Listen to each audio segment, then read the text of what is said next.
Dari Utsman ibn Affan berkata, aku mendengar Nabi SAW bersabda, sesiapa yang membaca Bismillahilladzi la yadurru ma'asmihi syai'un fil ardi wala fis sama' wa huwas sami'ul alim, yang bermaksud dengan nama Allah yang dengan namanya tidak ada sesuatu pun yang dapat memberikan kemudaratan di bumi maupun di langit.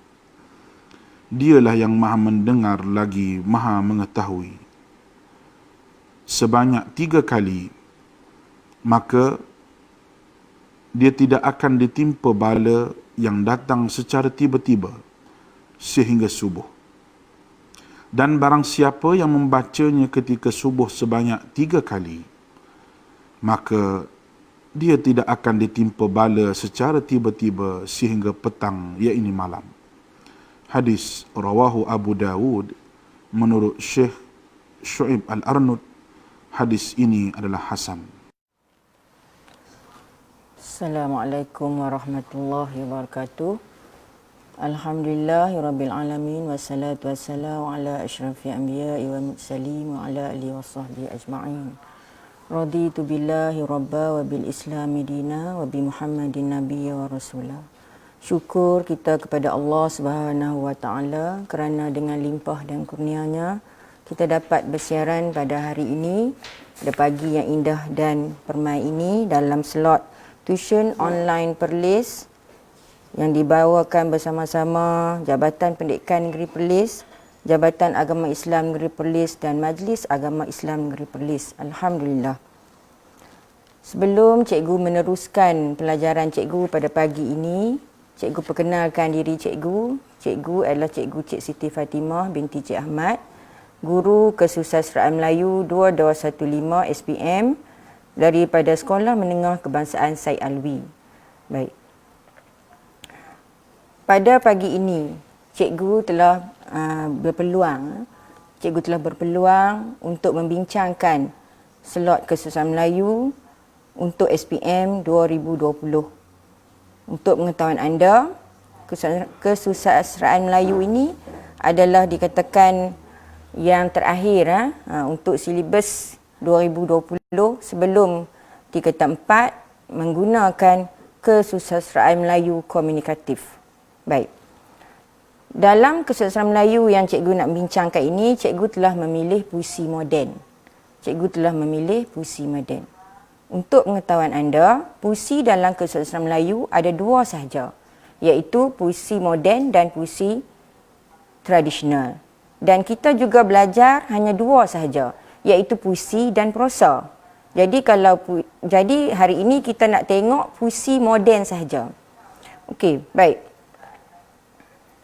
Seperti yang telah kita sedia maklum,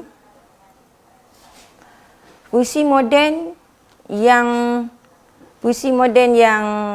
popular iaitu sajak. Jadi pada hari ini cikgu ingin cikgu ingin membawa sebuah sajak kepada pelajar semua, dan cikgu rasa sajak ni sangat-sangat bermanfaat dan sangat-sangat dapat digunakan oleh para pelajar untuk kita menghayati dari semasa ke semasa, apatah lagi untuk kita aplikasikan dalam peperiksaan SPM 2020. Baik. Sebelum cikgu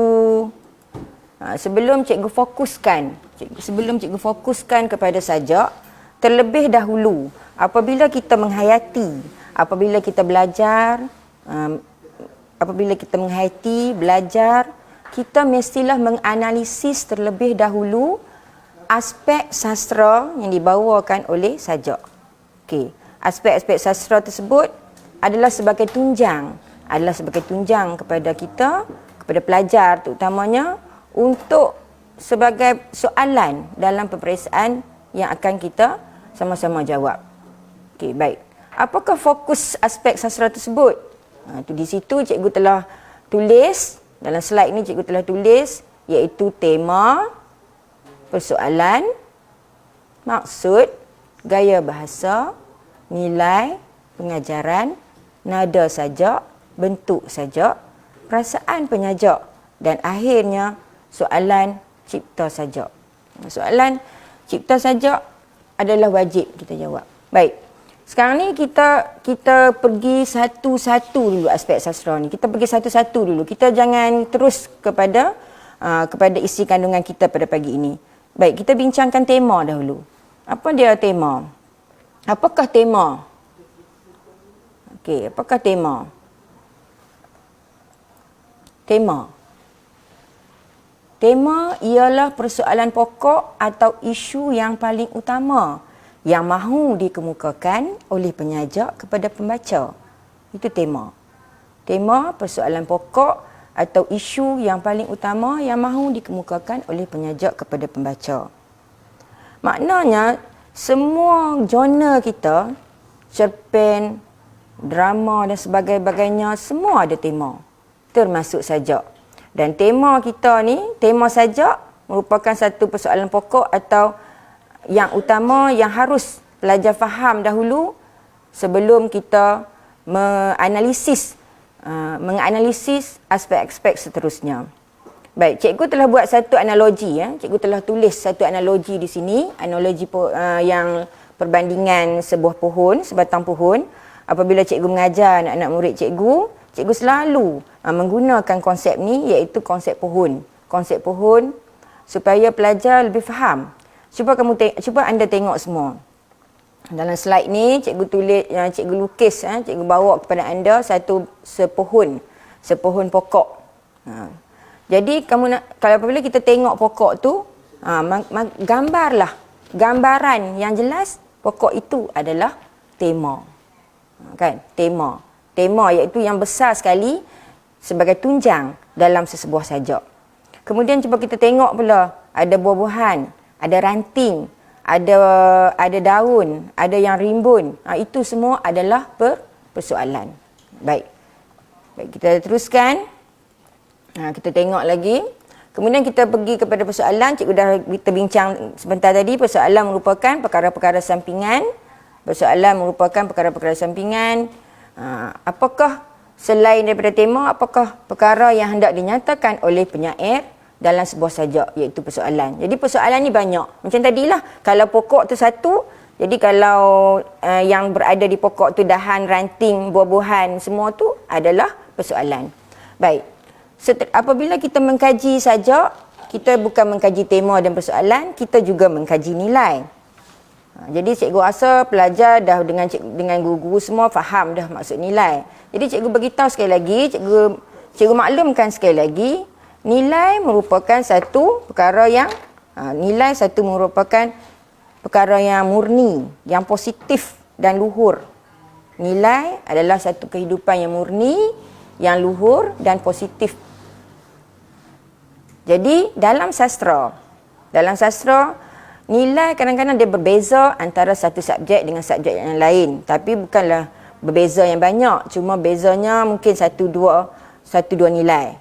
Contohnya, kamu boleh tengoklah kan nilai yang kamu dah boleh hafal dah nilai 12 ke 15. Contohnya, cuba sebut dengan cikgu. Kalau yang online sekarang kan, nilai kasih sayang, nilai hormat menghormati, nilai berdikari, nilai baik hati. Kita baca-baca sajak tu, tengok dalam rangkap tu, dia ada nilai kasih sayang, nilai baik hati, nilai kerajinan dan nilai yang sebagainya. Baik, apabila kita mengkaji nilai, dia ada kaitan dengan pengajaran. Apa maksud pengajaran? Pengajaran bermaksud message, amanat atau unsur didaktik. Yang unsur-unsur yang memberikan kita satu amanat. Satu perkara tu apabila kita tengok, apabila kita baca, dia boleh menjadikan satu contoh teladan yang baik kepada kita. Sekiranya benda itu baik, kita jadikan dia sebagai contoh atau ikutan. Tetapi sekiranya dia menjadi satu perkara yang negatif, maka kita jadikan dia sebagai sempadan atau kita tidak perlu ikut. Baik. Kesan pengajaran dapat didapati daripada keseluruhan sajak dan juga maksud dan nilai. Selalunya nilai lah. Contoh, kalau dalam sajak tu nilai kasih sayang, pelajar tulis nilai kasih sayang. Kemudian pengajaran, kita buatlah, anda buatlah. Kita hendaklah mewujudkan sikap kasih sayang antara satu sama lain. Kita hendaklah mewujudkan sikap bekerjasama antara satu sama lain. Contoh, sebatang pokok yang memberikan khidmat kepada masyarakat, dijadikan contoh kepada masyarakat yang lain. Itu dia. Baik. Tetapi apabila kita hendak menjawab soalan pengajaran, maka perkara yang terkesan yang perlu pelajar ikut, pelajar mesti tulis, kita hendaklah kita hendaklah menjadi seorang pelajar yang cemerlang. Contohnya, kita janganlah menjadi pelajar yang negatif apa-apa. Macam tu. Baik. Itu pengajaran. Kemudian kita tengok pula nada sajak. Nada sajak dalam puisi moden. Puisi moden sajak ini sajalah yang ada nada. Kita tak belajar nada dalam drama, betul tak? Kita tak belajar nada dalam cerpen. Kita belajar nada dalam sajak saja. Dan terdapat beberapa nada dalam sajak. Baik. Sebelum tu apa maksud nada? Nada ialah perasaan penyajak. Jadi Helmi Rindu ni, contohnya saudara Helmi Rindu ni, dia mempunyai nada yang tersendiri apabila dia menghasilkan sajak. Okey? Baik, contoh nada ialah perasaan penyajak ketika menghasilkan sajak. Terdapat pelbagai jenis nada yang biasa digambarkan oleh penyajak atau penyair melalui sajaknya. Contohnya sajak nadanya melankolik. Contohnya melankolik, iaitu gambaran perasaan hati seperti murung, merayu-rayu atau terhibur. Baca sajak tu kita nampak dah. Kita boleh rasa. Kita boleh rasa dengan perasaan kita, sedihnya, sayunya sajak ni. Itu nada melankolik. Kemudian romantis. Sajak juga ada sajak yang romantis. Romantis ni dia lebih gambaran perasaan tenang. Perasaan tenang dan menyenangkan. Khususnya sajak yang bertemakan cinta sesama manusia. Cinta sesama suami isteri, saudara-saudara dan sebagainya. Nada seterusnya, nada patriotik. Iaitu gambaran perasaan yang penuh semangat, khususnya bagi sajak yang bertemakan cinta akan tanah air. Saya ingat cikgu semenjak tahun 2000 berapa yang apabila antologi ini diperkenalkan, banyak keluar nada yang bertemakan sajak patriotik. Contohnya sajak daripada penyair-penyair yang lebih kepada patriotik. Jadi patriotik gambaran perasaan yang penuh semangat, khususnya yang bertemakan cinta akan tanah air. Nada seterusnya dan nada sinis. Nada sinis ni iaitu gambaran perasaan yang kurang senang. Sajak tu dihuraikan tetapi diletakkan dihuraikan dengan rasa sinis, perasaan yang kurang senang tetapi penuh dengan sindiran halus dan tajam. Jadi dia tak sajak itu tidak menjurus secara terus, tetapi dia menyindir secara halus dan tajam. Kalau kita baca, ni kan kita nampak. Baik. Dan nada sajak yang terakhir adalah nada protes. Nada protes ni apa dia? Apakah maksud nada protes pelajar? Nada protes bermaksud gambaran perasaan yang penuh penentangan atau pemberontakan. Protes kan, asal protes. Macam kita lah dengan dia rumah kan. Ibu bapa suruh kita protes tu, asal tak bagus lah kan. Jadi protes tu kita macam menggambarkan perasaan kita yang tak puas hati, yang penuh penentangan. Dan akhirnya mungkin akan menimbulkan konflik. Tapi dalam sajak dia tidak adalah konflik. Dia dalam cerpen. Betul? Baik, itu dia. Kemudian kita terus kepada seterusnya bentuk sajak. Bentuk sajak ini tidak kurang pentingnya semasa kamu menganalisis aspek sastra. Dan bentuk sajak ini selalu ditanya dalam soalan SPM. Selalu sering Sekiranya dia tak tanya dalam sajak, dia tanya dalam puisi. Dia tanya dalam puisi tradisional lah. Contohnya syair. Cikgu sisipkan samalah sebab kita pun khusus orang Melayu kan. Cikgu sisipkan sama. Kerana bentuk ni hanya dalam puisi saja. Bentuk hanya dalam puisi saja, iaitu puisi tradisional seperti pantun, syair, seloka, gurindam dan juga puisi moden yang kita akan belajar hari ini adalah sajak. Nah, itu je, bentuk lain tak ada. Dia hanya untuk puisi saja. Dan bentuk ni ada perkara-perkara tertentu yang kamu mesti kuasai, yang mesti kamu faham sebelum kamu hendak menjawab soalan. Apa-apa perkara pun kamu kena faham dulu. Kita kena faham dulu bentuk sajak. Bentuk sajak ni apa dia? Bentuk sajak ni terdiri daripada rangkap. Rangkap sajak tu. Kan? Sajak bukan ada rangkap. Sebelum tu kalau boleh mesti ada buku kat kamu kan di tangan anda sekarang ni. Teks antologi Kubentang Selapeta, cuba kamu tengok. Tiap-tiap rangkap tu.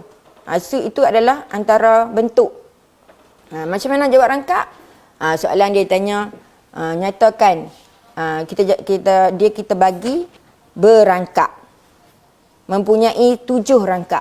Mempunyai 5 rangkap. Ataupun secara ringkasnya kita kata berangkap lah. Kan kita kata berangkap. Itu dia kata bentuk saja. Lepas rangkap, kita ada apa? Baris. Setiap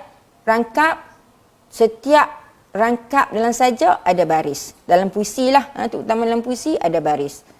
Dalam rangkap pertama baris berapa? Rangkap kedua berapa baris? Dalam rangkap ketiga berapa baris? Ataupun kalau kita hitung keseluruhan, semua rangkap barisnya sama. Atau jumlah baris dalam setiap rangkap sama. Jumlah baris dalam rangkap tidak sama. Sebut yang tu dulu. Sama atau tidak sama. Tak apa, nanti kita bincang hari lain yang tu. Kita bincang yang lain. Sebab hari ni cikgu nak mendasar je yang tu. Cikgu nak mendasari sebab cikgu faham kamu dah belajar benda-benda ni dengan cikgu-cikgu kamu. Kamu dah belajar, kamu mahir dah. Cuma cikgu nak ingatkan. Sebab sebelum kita nak masuki tajuk kita kena faham dulu aspek sastra ni. Kita kena faham dulu. Baik, lepas daripada jumlah baris, kita kena tahu jumlah suku kata. Jumlah suku kata. Jadi jumlah suku kata tu berapa? Kita tengok setiap baris. Jumlah suku kata dalam baris. Dia bukan dalam rangkap. Itu bezanya. Tak apa, nanti kita bincang. Kemudian jumlah suku kata, jumlah perkataan dalam baris, jumlah rima. Rima A, B, B, B ke, A, B, C, A, B, D tak sama. Semua dalam rangkap. Rima dan kesimpulan. Kesimpulan, puisi ini berbentuk bebas. Macam tu. Baik, seterusnya kita tengok kepada gaya bahasa. Kita tengok kepada gaya bahasa. Apa maksud gaya bahasa, pelajar? Gaya bahasa bermaksud cara pengarang. Cara pengarang atau penyair. Cara penyair, cara penyajak menggunakan bahasa sebagai alat atau wahana untuk menyampaikan pemikiran atau pandangan terhadap sesuatu tema dan persoalan melalui sajak. Itu dia gaya bahasa. Kemahiran mempelbagaikan gaya bahasa akan memancarkan keindahan. Jadi kadang-kadang terbinanya satu sajak itu mempunyai gaya bahasa yang sangat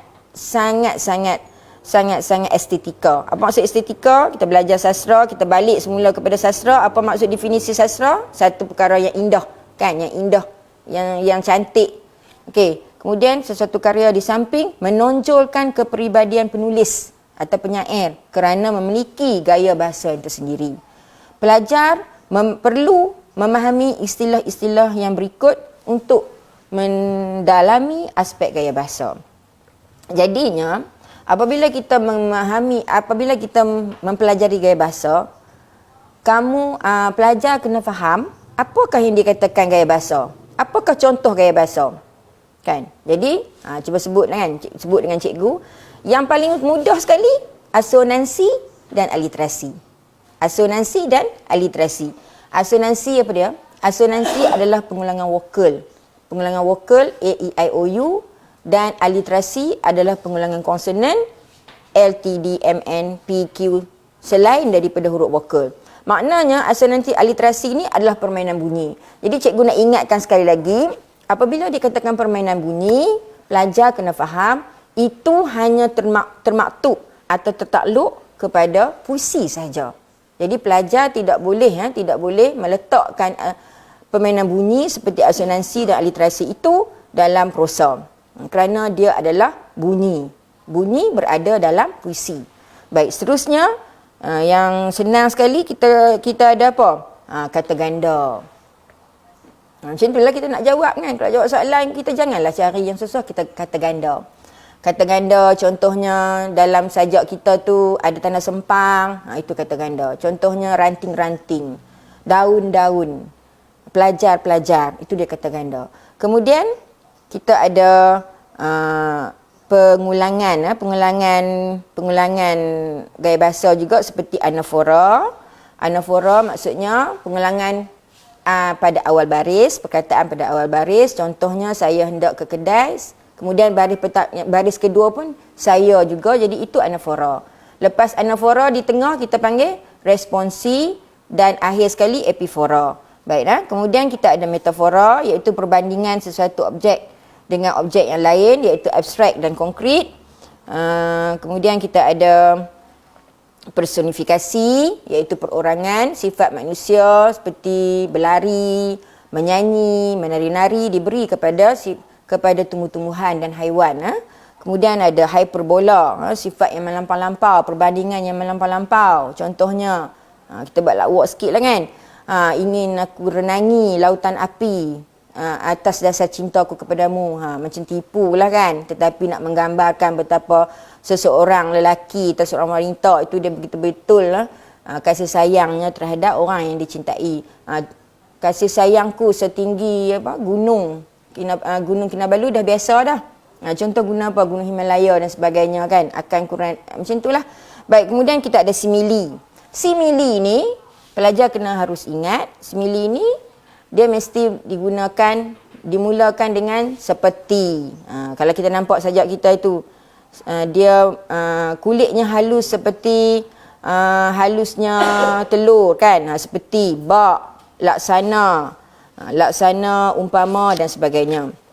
Kemudian kita juga ada sinkop, S-I-N-K-O-P bukan S-I-N-K-O-F. Cikgu ingatkan kamu, bukan sinkop, sinkop, S-I-N-K-O-P. Sebab ada pelajar dia eja sinkop. Pelajar saya banyak eja sinkop, tak betul S-I-N-K-O-P, sinkop. Kemudian kita ada juga bahasa-bahasa asing, boleh bahasa asing dalam sajak kita tu. Letak bahasa Inggeris ke, letak bahasa Arab, kita guna juga, kita boleh pakai. Kemudian ada peribahasa pun kita boleh ambil peribahasa, contohnya ajak-ajak ayam. Contoh sajak apa? Sajak dalam Kubentang Selai Peta. Apabila penulis tu menulis berkaki ayam ke sekolah. Berkaki ayam itu adalah peribahasa, kan? Baik. Kemudian ada peribahasa, kemudian ada ayat panjang. Dalam sajak kita tu ayat panjang, ayat pendek. Ayat pendek tu singkok lah. Singkok tu berarti kata? Singkok adalah singkatan perkataan. Cikgu lupa singkatan perkataan. Contohnya juga jadi jua. Engkau jadi kau. Baik. Jadi kita ringkaskan lah. Kita ringkaskan. Baik. Kemudian cikgu fokuskan pula kepada perasaan penyajak. Perasaan penyajak. Ramai yang keliru antara perasaan penyajak dengan apa? Perasaan penyajak dengan nada. Nada sebenarnya dia ada 4 yang cikgu bagi tahu tadi. Nada romantis, nada patriotik, nada sinis, nada protes, nada melankolik. Tetapi kalaulah perasaan penyajak ni, dia pernah masuk dalam soalan soalan peperiksaan tanya perasaan penyajak. Pelajar buat perkara yang sama. Pelajar tulis perkara sama. Pelajar tulis nada protes. Tak boleh. Perasaan ni apabila kita baca sajak tu, kita nampak perasaan sedih. Kan? Perasaan sedih. Bukti perasaan sedih, penyair berasa sedih kerana tumbuh-tumbuhan telah gugur, telah lenyap, pasak bumi telah hilang sedikit demi sedikit. Itu dia yang kata perasaan.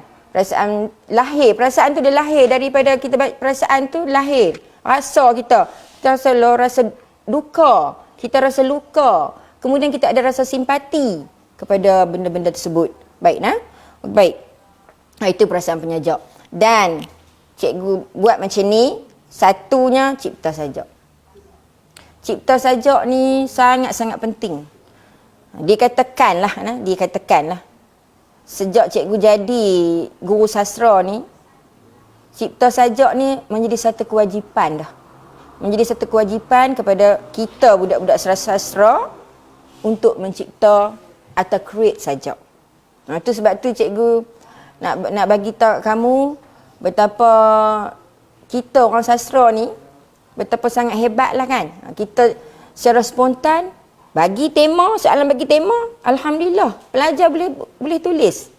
Dia ingat lagu, dia terbayang sesiapa. Cuma contoh tema kasih sayang bagi. Dia ingat di rumah ibu bapa kasih kat dia, abang-abang kasih kat dia, adik-adik, umi dia, mami dia kan, contoh. Maka dia create sajak macam tu kan. Dan nanti cikgu terangkan lagi apakah kehendak ciptaan sajak ni, sebab cikgu masukkan dalam sajak kita.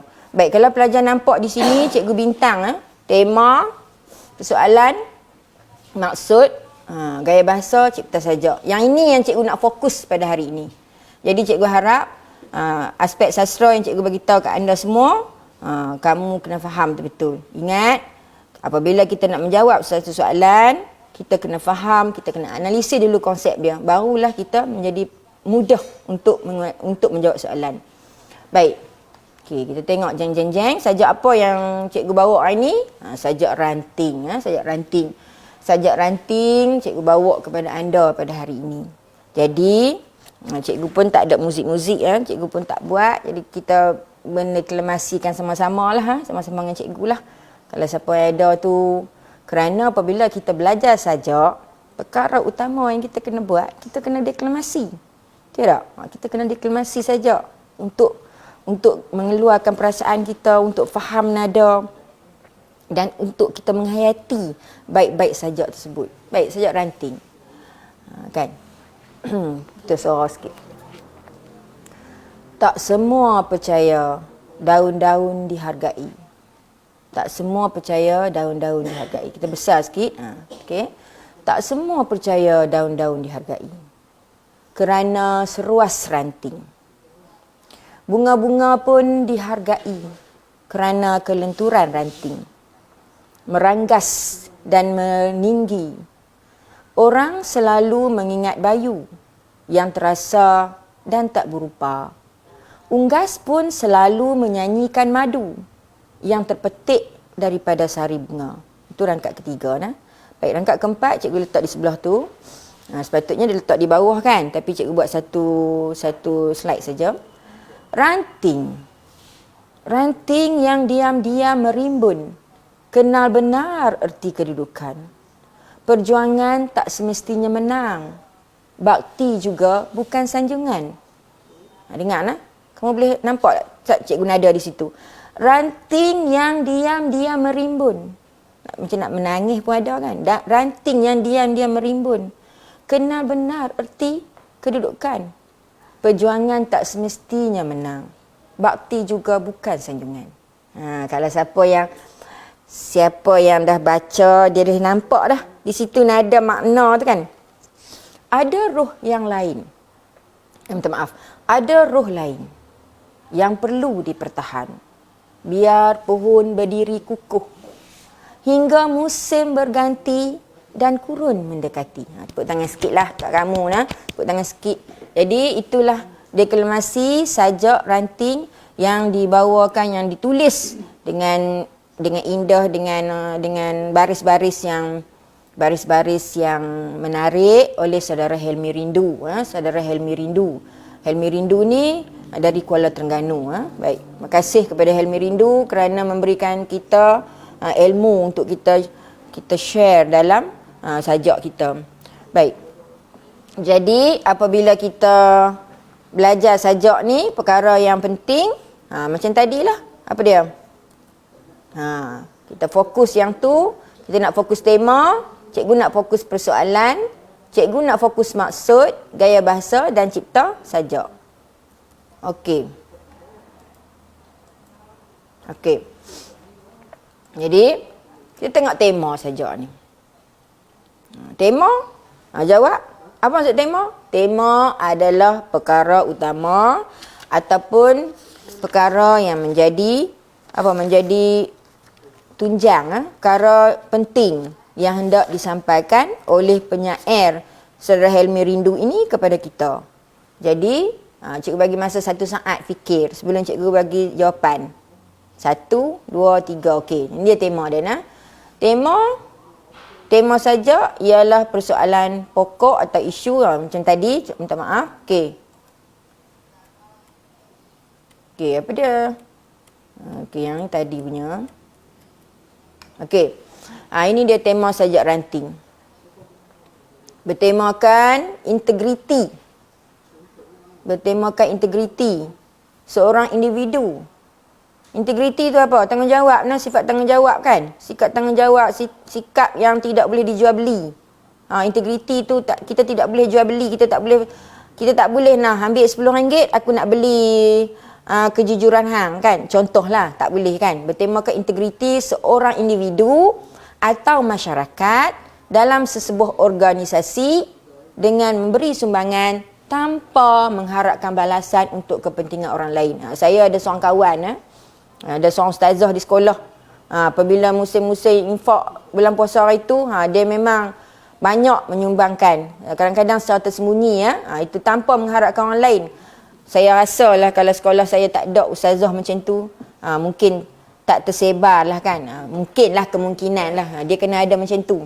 Bukti, apabila kita menjawab tema tu adalah fakta. Tema adalah fakta.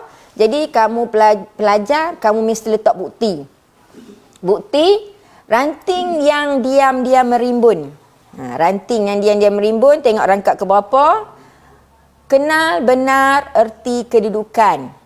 Perjuangan tak semestinya menang, bakti juga bukan sanjungan. Betul lah kan? Sebab ranting yang diam-diam merimbun tu maksudnya apa? Ranting-ranting yang duduk senyap, yang kamu tengok angin datang sekali-sekala baru dia bergerak. Tetapi masa dia senyap tu, dia bukan ranting itu bukan tidak bekerja, tetapi dia memberikan sumbangan tetapi tanpa mengharapkan balasan orang lain. Jadi masyarakatlah ranting-ranting tu seumpama masyarakat atau organisasi buat kerja tanpa mengharapkan apa-apa sumbangan.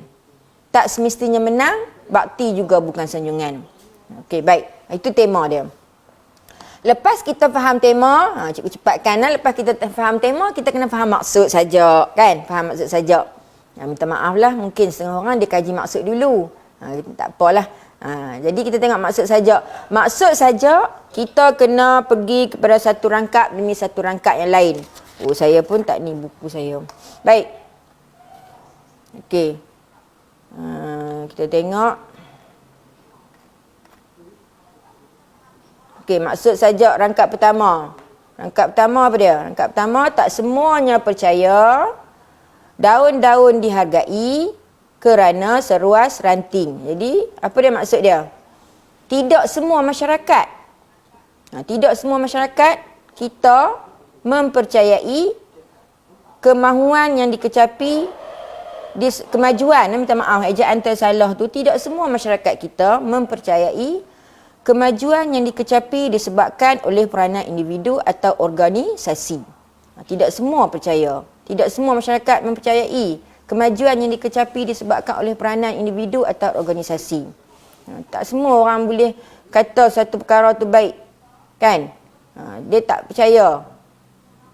Lebih mungkin mereka ni lebih kepada sikap mementingkan diri sendiri. Okey. Seterusnya kita tengok kita tengok maksud sajak seterusnya. Sajak kedua, maksud rangkap pertama, maksud rangkap kedua, mana kedua? Ni kedua. Rangkap kedua. Rangkap kedua, sajak saya terlupa bawa buku dia. Sekian pula dah. Sana. Rangkap kedua. Baik, rangkap kedua. Okey. Cikgu teruskanlah. Okey, rangkap kedua. Kita tengok situ, kita besar sikit. Hasil kejayaan dan kenikmatan yang diperoleh hari ini disebabkan oleh usaha dan sumbangan individu atau organisasi tertentu yang banyak membantu tanpa mengharapkan balasan. Rangkap kedua, hasil kejayaan dan kenikmatan yang diperoleh hari ini disebabkan oleh usaha dan sumbangan individu atau organisasi tertentu yang banyak membantu tanpa mengharapkan balasan. Jadi saya harap awak boleh faham, awak boleh tulis. Rangkap ketiga, panjang sikit. Masyarakat selalu menyanjung tinggi setiap kejayaan secara luaran, tetapi tidak menyedari sebenarnya terdapat peranan besar yang dimainkan oleh golongan tertentu dalam kejayaan. Saya ulang balik. Masyarakat selalu menyanjung tinggi setiap kejayaan secara luaran, tetapi tidak menyedari sebenarnya terdapat peranan besar yang dimainkan oleh golongan tertentu dalam kejayaan. Macam itulah. Sebenarnya, kalau kita bincang sikit kan, betul. Selalunya masyarakat ni selalu menyanjung tinggi yang dia nampak. Peranan besar-besar kan, orang besar-besar. Tetapi, masyarakat bawahan yang banyak bungkus lumus, macam di sekolah kan, kadang-kadang kita ada pekerja bawahan, contohnya kan. Jadi, secara tidak langsung, pekerja macam pekerja-pekerja swasta ni, turut menyumbangkan tenaga mereka dalam membersihkan sekolah, mengindahkan kawasan sekolah dan sebagainya. Jadi, okey, baik. Sebaliknya, masyarakat menikmati hasil kejayaan itu dengan perasaan gembira. Lepas tu kita pun rasa seronok kan. Kita pergi sekolah, seronoknya bersih sekolah kita tanpa kita memikirkan siapakah orang di belakang kita yang membersihkan kawasan sekolah. Kan kamu dah start sekolah 3 bulan. Masa sekolah dulu, cikgu-cikgu disiplin selalu kata, tolong sampah, kita tolong kutip, buang dalam tong sampah dan sebagainya. Sekarang ni, kita faham kan, masyarakat menikmati hasil kejayaan itu. Esok tu awak datang sekolah, tengok sekolah bersih je. Kan? Sekolah bersih. Itu menunjukkan yang di belakang tu. Tapi kita tak nampak di belakang kan. Sebaliknya, masyarakat menikmati hasil kejayaan itu. Masyarakat ni termasuklah kamulah, pelajar dengan cikgu lah. Bukan masyarakat kampung dan sebagainya kan. Sebaliknya, masyarakat menikmati hasil kejayaan itu dengan perasaan gembira. Syok kan, seronok. Tanpa menyedari, di sebalik kejayaan itu terdapat golongan tertentu yang membantu. Okey, bagus sajak ni. Maksud sajak ketiga dia kata apa? Masyarakat selalu menyanjung tinggi setiap kejayaan secara luaran, tetapi tidak menyedari sebenarnya terdapat peranan besar yang dimainkan oleh golongan tertentu dalam kejayaan. Sebaliknya, masyarakat menikmati hasil kejayaan itu dengan perasaan gembira tanpa menyedari di sebalik kejayaan itu terdapat golongan tertentu yang membantu. Nada-nada ni macam kita dah boleh nampak, betul tak? Simpan jawapan kamu tu. Baik, seterusnya rangkap keempat. Rangkap keempat, individu dan organisasi yang ikhlas membantu dalam memberi sumbangan idea dan tenaga, mempunyai perasaan rendah diri dan memahami erti kehidupan bahawa setiap yang disumbangkan tidak semestinya mendapat kejayaan dan mengharapkan penghargaan orang lain. Okey, semula rangkap keempat, baca sama-sama saya. Individu dan organisasi yang ikhlas membantu dalam memberi sumbangan idea dan tenaga, mempunyai perasaan rendah diri dan memahami erti kehidupan bahawa setiap yang disumbangkan tidak semestinya mendapat kejayaan dan mengharapkan penghargaan orang lain. Cikgu analogi cikgu lah di sekolah-sekolah. Ada cikgu sampai bertengkus lumus kan, kerja, buat kelas malam, tapi tidak mengharapkan apa-apa demi nak memajukan anda sebagai pelajar sekolah. Dan semua organisasi lah, kita tengok terpaksa kerja lebih masa tanpa mengharapkan penghargaan daripada orang lain. Baik, kemudian rangkap kelima, rangkap terakhir, individu yang ikhlas. Individu yang ikhlas mengharapkan sumbangan yang diberikan dapat memberi kebahagiaan kepada orang lain agar kemajuan negara akan terus dikecapi selama-lamanya. Inilah manusia insan yang sangat-sangat baik. Kita harus puji individu yang ikhlas mengharapkan sumbangan yang diberikan dapat memberi kebahagiaan kepada orang lain. Kalau apa? Dalam satu madah kita tolong orang, insya-Allah Allah pemudahkan kerja kita. Kan? Kita memudahkan kerja seseorang, insya-Allah Allah pemudahkan kerja kita. Kita tolong kawan kita bincang soalan-soalan saja. Mungkin kawan kita tak tahu nada, dia tak faham yang tu, tak faham matematik, kita tolong pemudahkan, alhamdulillah ilmu tu akan kita kecapi lagi. Itu dikata kebahagiaan kepada orang lain agar kemajuan negara akan terus dikecapi selama-lamanya. Kemajuan negara berdasarkan asal pada kita lah. Betul tak? Baik, seterusnya. Habis maksud. Habis dah maksud. Jadi cikgu harap awak faham. Okey, kita tengok gaya bahasa. Gaya bahasa ialah cara penyajak menggunakan bahasa sebagai alat untuk memancarkan keindahan atau estetika dalam sajak. Okey, tadi ya. Baik. Ini dia gaya bahasa sajak ranting. Cikgu dah buat analisis, cikgu buat secara biasa, tetapi jawapannya luar biasa.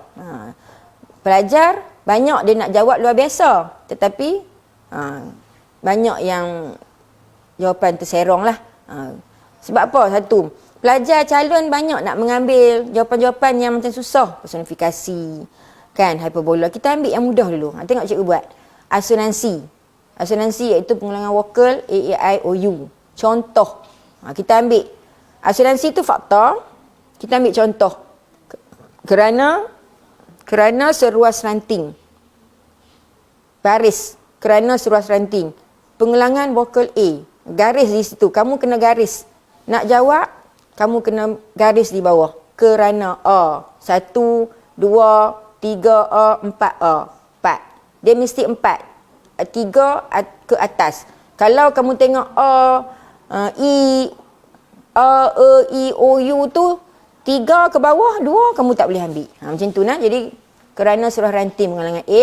Kemudian aliterasi, pengulangan konsonan. Contoh, ranting yang diam merimbun. Ranting yang diam merimbun. Huruf apa? Konsonan. Huruf N. N. N 1, 2, 3, 4. Sesuai lah. Ranting adalah konsonan. Okey, seterusnya repetisi perkataan. Apa maksud repetisi perkataan? Repetisi perkataan tu dia ulang lebih daripada sekali. Contohnya ranting, dia ulang berapa kali? 3 kali di situ. Sebentar-sebentar kita baca ranting. Kemudian ada lagi perkataan ranting. Itu kita boleh gunakan dia sebagai gaya bahasa. Kemudian ada perkataan yang. Walaupun dia sendi kata kan yang, kita boleh ambil. Asal dia perkataan. Asal dalam sajak tu perkataan yang diulang lebih daripada sekali. Kemudian kita ada kata ganda. Contoh, daun-daun, bunga-bunga, diam-diam. Sebab apa? Sebab ada tanda sempang. Mudah aja. Kemudian kita juga ada singkok, iaitu singkatan perkataan yang kita bincangkan tadi. Contohnya tak. Tak ni daripada perkataan tidak kan? Jadi dia letak tak. Jadi kata, tapi katalah dalam sajak tu letak tidak, kamu tak boleh ambil lah. Itu dia tidak dikira sebagai singkok. Oh, baik. Kemudian kita ada personifikasi, iaitu perorangan, pemberian sifat-sifat manusia kepada sesuatu yang tidak bernyawa atau bukan manusia. Contoh, unggas pun selalu menyanyikan madu. Dikatakan unggas tu dia ada suara, dia ada mulut. Menyanyi. Tu dia kata perorangan tu dia kata personifikasi. Tapi kamu tak boleh letak perorangan lah, kamu kena letak personifikasi. Lagi jangan silap. Saya dah tahu dah maksud personifikasi, saya nak letak perorangan. Salah, letak personifikasi. Perorangan tu untuk kamu, untuk kamu faham. Baik. Kemudian persoalan. Habis dah gaya bahasa. Jadi saya harap awak faham persoalan. Persoalan bermaksud perkara-perkara sampingan tetapi penting dan mempunyai kaitan dengan tema. Okey, persoalan pertama, ni hubung kait antara tema dan persoalan. Tema, persoalan, pengorbanan, tanggungjawab, kasih sayang. Nak mudah kan? Baik. Persoalan mengikut rangkap. Dalam kita menganalisis sajak, kita kena faham, kita kena jawab persoalan mengikut rangkap. Rangkap 1, rangkap 2, rangkap 3. Sebab dalam soalan SPM pun dia akan tanya, jelaskan 2 persoalan. Tapi ada juga soalan jelaskan 2 persoalan dalam rangkap kedua, ketiga macam tu kan. Kalau dia umum tak apalah. Jadi kita rangkap pertama. Persoalan rangkap pertama, sikap masyarakat yang kurang sedar. kemajuan yang dimiliki atas sumbangan orang lain atau pihak tertentu. Dia macam nampak maksud kan, tetapi sebenarnya persoalan kurang sedar. Persoalan masyarakat yang kurang sedar. Itu jawapan dia, persoalan masyarakat yang kurang sedar. Itu bagi contoh. Kemudian bagi contoh lah, ambil rangkap pertama tu, tulis di bawah. Cikgu tak tulis lah. Baik, kemudian persoalan rangkap kedua, kemajuan yang dinikmati, persoalan kemajuan yang dinikmati disebabkan oleh usaha pihak tertentu. Okey, kemudian persoalan rangkap ketiga, masyarakat yang menyanjung sesuatu atas seseorang tanpa menyedari asal usul kejadian tersebut. Persoalan masyarakat yang menyanjung tanpa asal usul. Okey, kemudian rangkap keempat, keikhlasan seorang atau organisasi memberikan sumbangan tanpa sanjungan. Dan rangkap terakhir, keikhlasan dalam memberi sumbangan akan membawa kebahagiaan, atau persoalan keikhlasan dalam memberi sumbangan. Baik, seterusnya, ini dia teknik nak menjawab soalan sajak. Kita ada masa sikit lagi. Jadi akhir sekali, eloklah cikgu jawab sikit teknik jawab soalan sajak. Soalan ni memang cikgu ambil daripada soalan lepas. Jadi kamu tak payah ragu. Bukan saya cipta soalan ni. Soalan ni memang daripada soalan SPM. Soalannya cuma cikgu ubah untuk soalan sajak. Huraikan dua persoalan yang ingin disampaikan oleh penyajak. 8 markah. Jawapan. Okey, jawapan. Persoalan keikhlasan individu atau organisasi memberi sumbangan tanpa sanjungan daripada orang lain. Kemudian anda salin bukti dalam rangkap keempat. Baik, itu dia cara menjawab soalan sajak. Kemudian soalan seterusnya, soalan gaya bahasa. Jelaskan dua gaya bahasa. Perkataan jelaskan tu. Oh, tadi saya minta maaf, cikgu nak ulang balik. Yang dia katakan 8 tu. Nanti kamu keliru. Yang kata 8 tu di mana? 4 markah kamu jawab persoalan keikhlasan individu atau organisasi memberi sumbangan. Itu 2 markah. Kemudian 2 markah lagi adalah bukti. Ni 8 ni cikgu bagi 1 saja jawapan. Kalau bagi 1 lagi cukup 8 markah. Okay, faham Baik, yang kedua, soalan gaya bahasa. Jelaskan 2 gaya bahasa yang terdapat dalam ayat tersebut. Contoh macam ambil yang tadi, asonansi, fakta. Bagi contoh. Lepas garis. Kemudian aliterasi. Bagi contoh. Asonansi itu fakta. 2 markah. Contoh 2 markah. Jadi 4. Kan? Asonansi 1. Contoh bunga-bunga pun yang dihargai 1. 1 campur 1. Jadi 2. Itu dia yang kata 2. Kemudian dia cikgu bagi 1 lagi aliterasi. Jadi 4 markah. Faham Baik, seterusnya. Yang ini yang last kali, yang terakhir. Sebelum kita nak tutup. Cikgu bawakan kepada kamu teknik menjawab soalan mencipta sebuah sajak. Okey. Jadi mungkin kita tak sempat menggunakan papan. Sebab Alhamdulillah. Jadi kita tengok di sini. Cipta sebuah sajak bertemakan kerjasama. Panjangnya sajak hendaklah antara 12 hingga 15 baris. 8 markah. Baik. Apakah perkara-perkara yang menyebabkan anda berhak pelajar layak mendapat 8 markah? Kamu tengok situ. Ini dia cikgu bagi.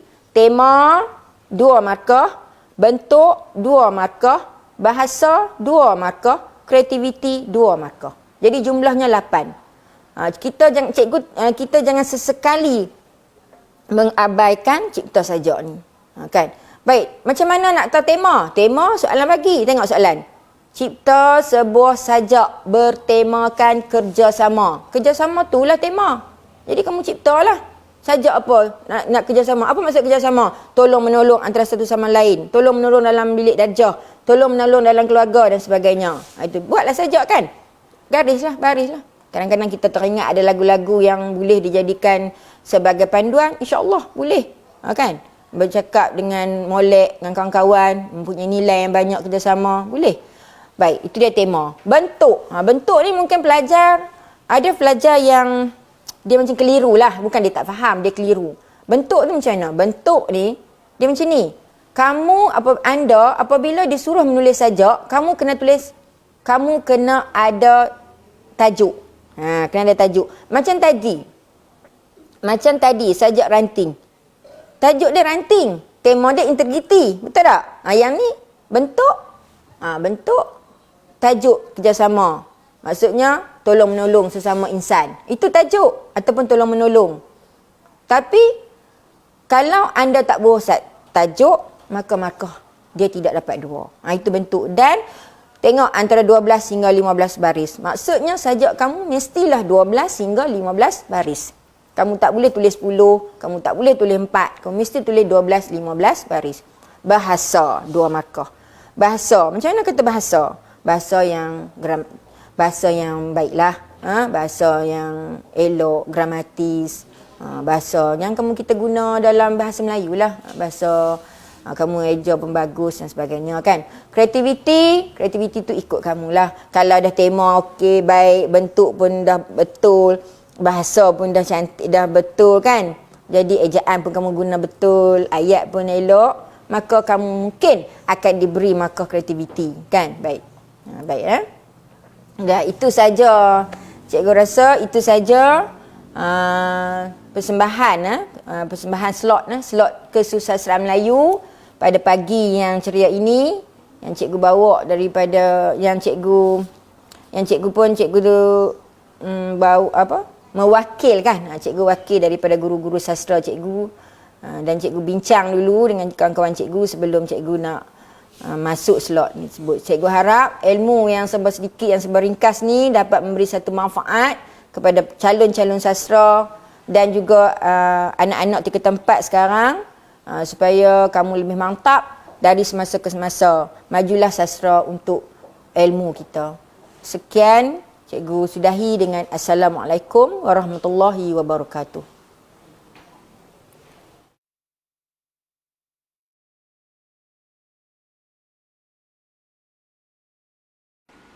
Daripada Anas bin Malik radhiyallahu anhu berkata, Nabi SAW pernah berdoa, Allahumma inni a'udzubika minal barasi wal jununi wal juzami wa min sayil asqam. Ya Allah, aku berlindung denganmu daripada penyakit sopak, penyakit gila, penyakit kusta dan penyakit-penyakit yang buruk. Hadis diriwayatkan oleh Al-Imam Abu Dawud dengan sanad yang sahih.